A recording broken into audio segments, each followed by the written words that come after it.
کے بعد دیکھیں گے۔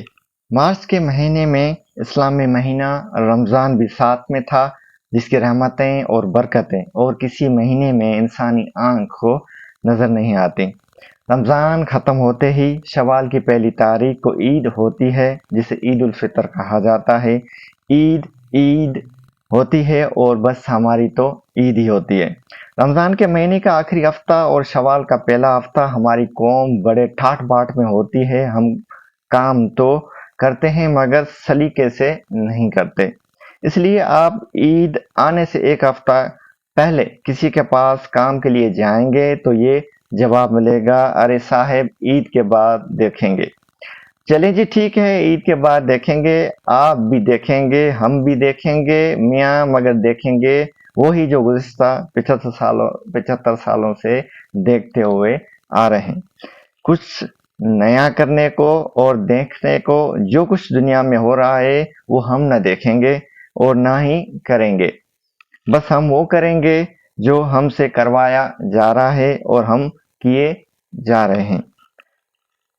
بھلا آپ ہی بتائیں کہ یہ کون سی منطق ہے کہ بندہ کسی کام کے لیے جائے اور وقت ضروری بھی ہو اور آپ کو سامنے سے جواب ملے عید کے بعد دیکھیں گے۔ چلیں ٹھیک ہے، مان لیتے ہیں کہ عید کے بعد دیکھیں گے، اور پھر آپ کو عید کا دن گزرنے کے بعد مزید ایک ہفتہ اور انتظار کرنا پڑتا ہے۔ صاحب چھٹیاں منا کر کب آئیں گے اور کب کام پر بیٹھیں گے؟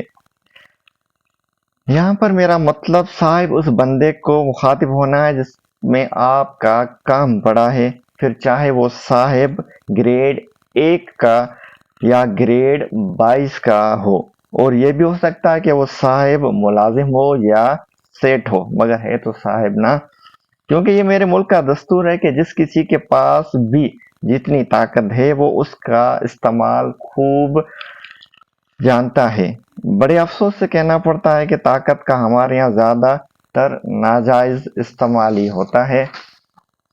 آپ جتنے بڑے ہیں آپ اتنے ہی طاقتور ہیں، اور آپ جتنے چھوٹے ہیں آپ اتنے ہی اپنے آپ کو مظلوم رکھتے ہیں۔ نہ طاقتور بدلتا ہے اور نہ ہی مظلوم کو اپنی مظلومیت بدلنی آتی ہے۔ جب کام کا وقت آتا ہے تو ہم کام میں لگ جاتے ہیں، مگر اس کام میں نہیں، دوسرے کاموں میں اپنا وقت، توانائی اور پیسہ ضائع کر دیتے ہیں۔ جب وقت، توانائی اور پیسہ چلا جاتا ہے تو پھر ہم اپنے سارے الزامات اپنے سر سے اٹھا کر دوسرے کے سر پر ڈال دیتے ہیں یا ڈالنے کی ہر ممکن کوشش کرتے ہیں۔